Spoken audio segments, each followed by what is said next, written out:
Hi guys, welcome to this conversation on I think this is part 4 of Introduction to Stress. In this conversation, I want to talk about the emotional causes of high blood pressure. That is, if you're hypertensive, I want us to look at hypertension from another perspective. Now, first, I will say that you should be prepared for this conversation, or as a guide, I will advise that maybe you download this or bookmark this or however, but come back to this later. Take your time to listen to it and digest it.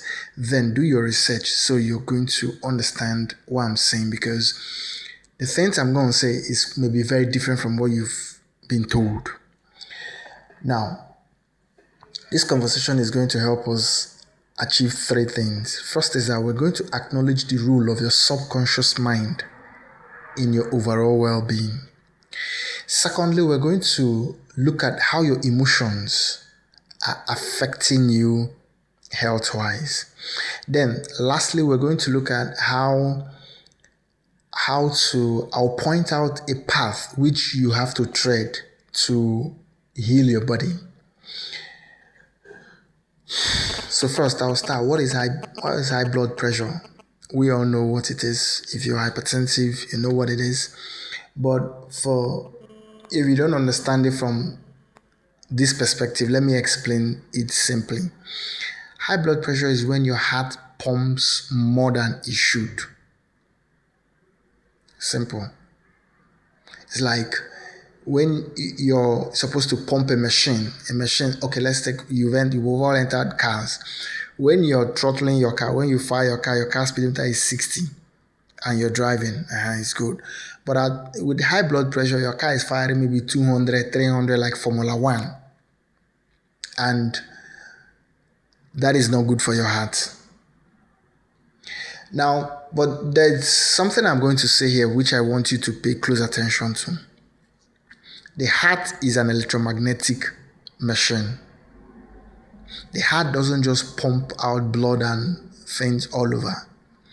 It comes from the pumping of the heart does not originate in the heart. It originates somewhere else. Now, I'll give us an illustration. If you've ever gone through heartbreak, not necessarily in a relationship, like a love affair, if you trusted someone so much or something and that person broke your heart, now, or you were in a relationship that came to an end, so your heart broken. Within that period that your heart broken, how are you able to function? You can't function fine. Even the things that used to make you happy suddenly no longer makes you happy. Maybe the things you used to do, you used to hang out, you used to go to maybe a lounge or something, sit out, you used to sit out with friends. At such point, maybe someone will have to motivate you for 1 hour for you to come out of the house. Maybe someone will have to motivate you and talk to you for you to go and eat.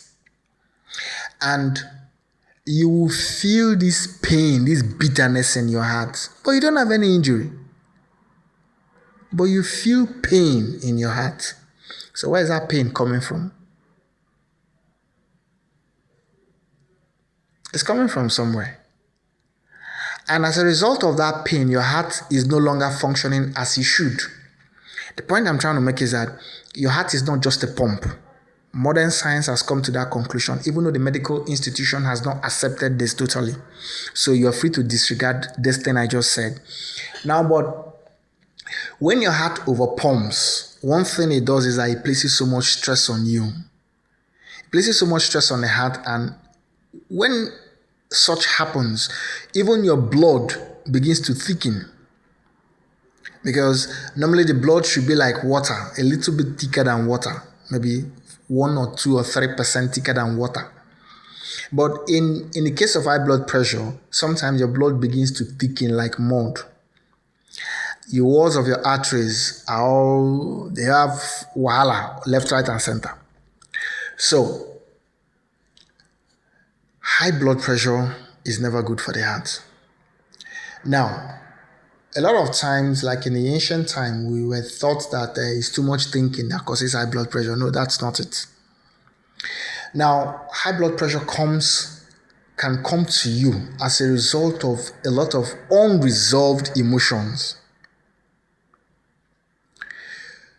Unresolved emotions, unresolved problems, and when people are placing so much demand on you.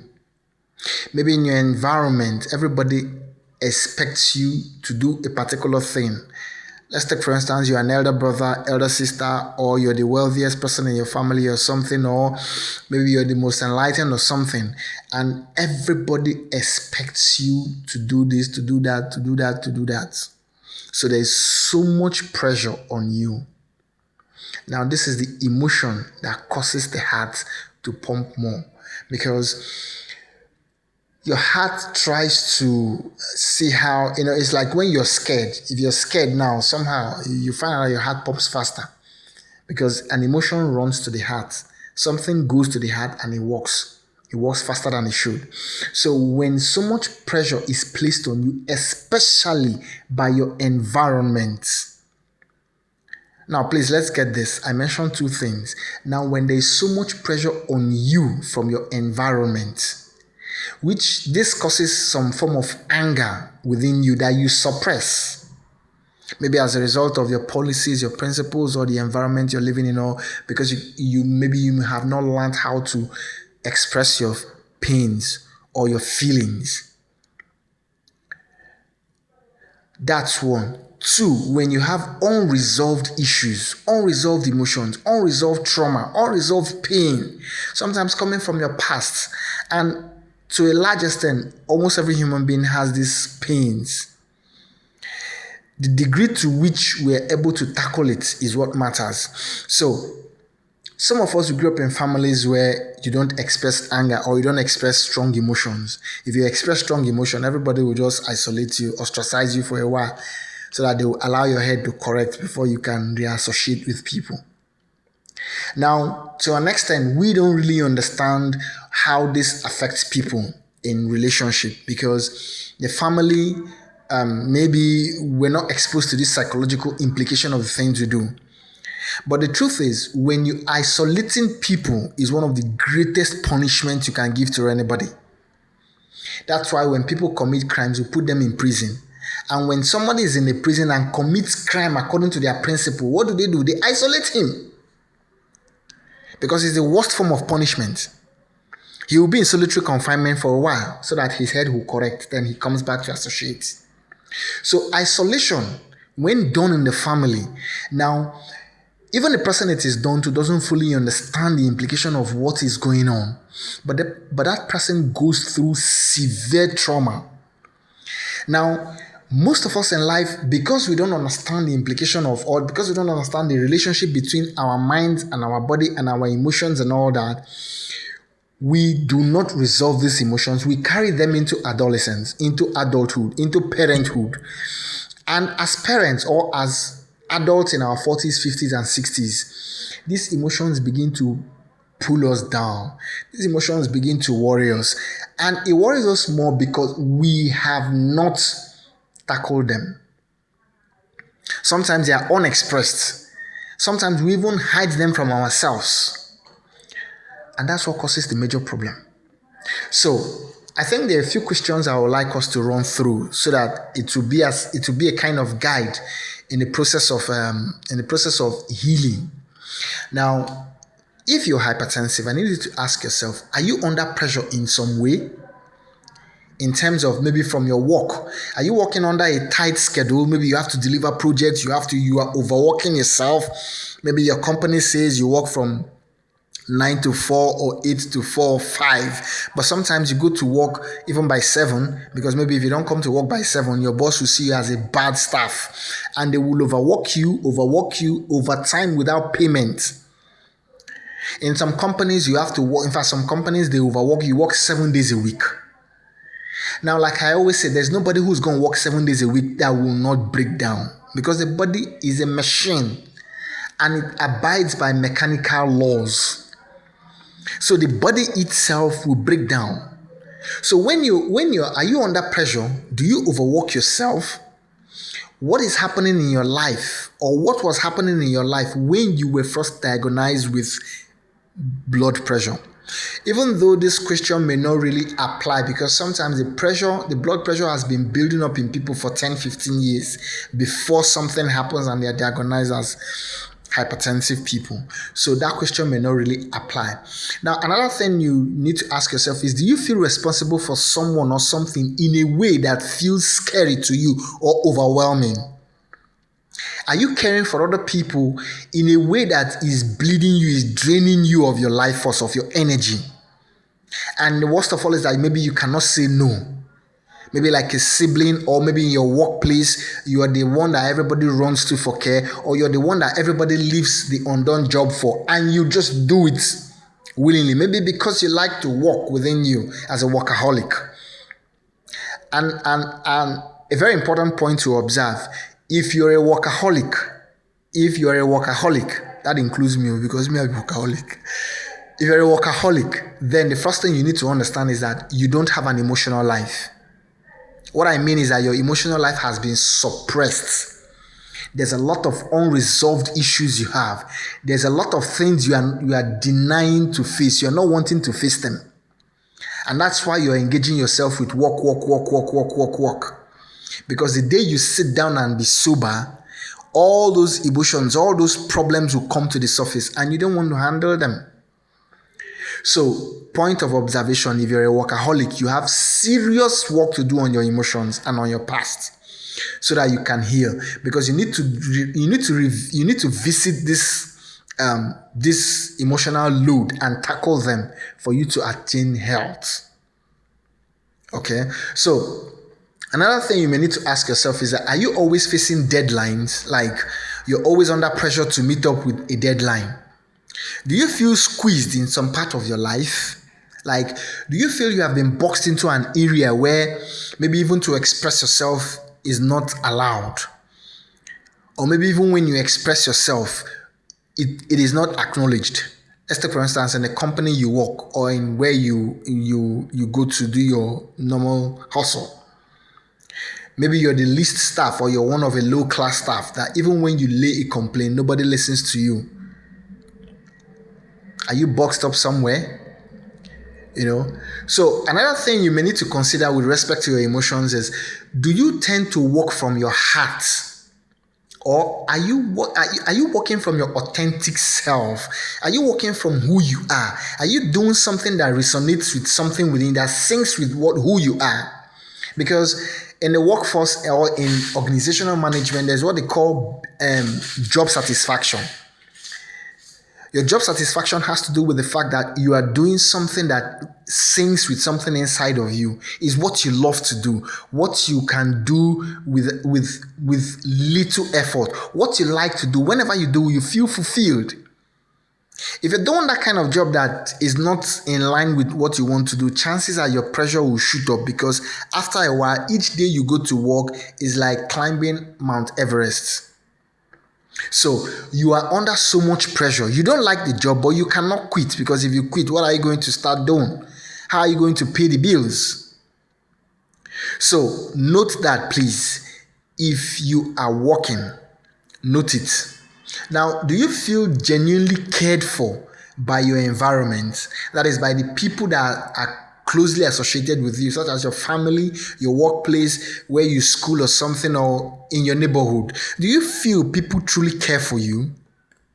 Or you are the one that cares for everybody and nobody gives a hoot about you? This can be a strong factor that will determine how much your pressure will shoot up. Now, do you have time to relax into who you truly love to be? Do you create time for relaxation, like to experience joy, love? Now, this is very crucial, because in psychology, we understand that there are two kinds of personalities. You have type A personality and type B personality. Type A personality people are these hardworking, time conscious, always doing something, busy, workaholic kind of people. Type B people are banana kind of, even when they are late, they are still doing their things like dog fowl. No hustle, no stress, don't stress me too much. That's their lifestyle. Now, high blood pressure mostly happens with type A personality. It's not like it doesn't happen to type B, but the percentage is very low. So, Chances are you're a type A personality if you have blood pressure. There's a high chance of that. And that means that your environment, you have to really work on your environment, your internal environment and your external environment. So one other thing that I think you need to look at is, do you speak your truth? When something matters to you, do you voice it out? Do you have somebody you can talk to?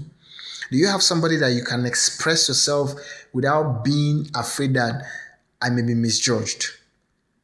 Now, sometimes it can also be coming from your partner.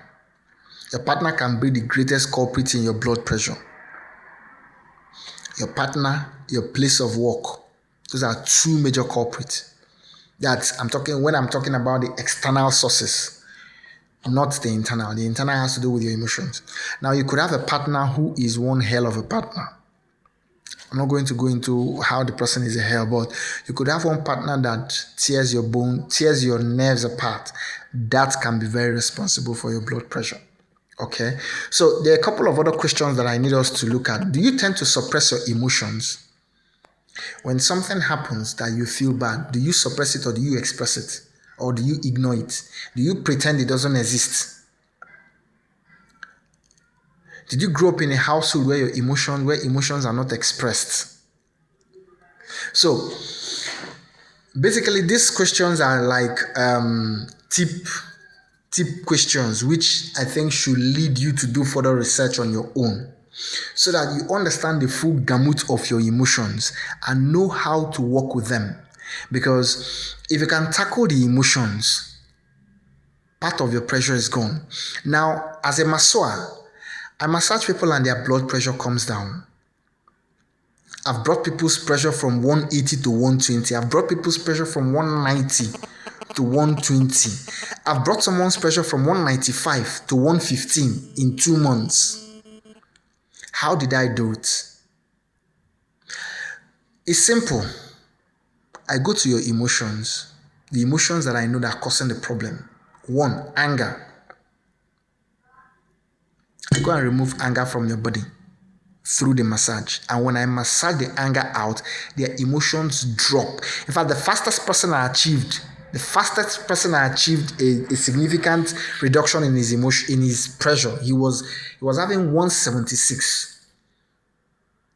I think he was massaging 2 times a week then. I think this was 2020 thereabouts. He was massaging 2 times a week. In 6 weeks, his pressure came to 115.75. Because I took my time with him and he did most of the things I asked him to do. So why am I telling you this backstory? It's for you to understand that your pressure can actually go down. You can actually cure your pressure. Some of the people I massaged, their pressure went down. It hasn't come up again. But some, the pressure comes back up because sometimes they quit massage and all that,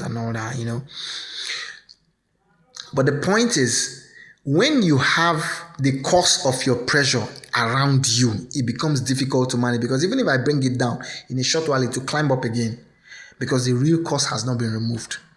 So I need you to work on yourself, because not everybody can have the privilege of coming for massage. I'm in Port Harcourt. You may be listening to this from Abuja or from anywhere. Now, you may not have the privilege, and you may not have the privilege of meeting someone who does acupressure and reflexology. Even if you meet some people, they may not be able to handle it the way I do it. So I need you to work on yourself on your own. Work on your emotions. When you work on your emotions severely, you reduce the pain. You reduce whatever emotions that are causing this problem. Your pressure will drop. You don't have to be on meds for the rest of your life.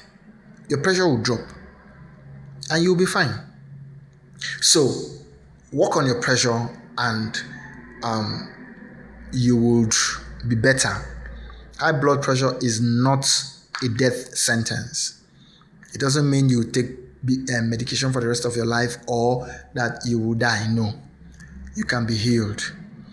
So work on yourself, work on your emotions, and you will achieve greater health or better health. Okay? Cheers.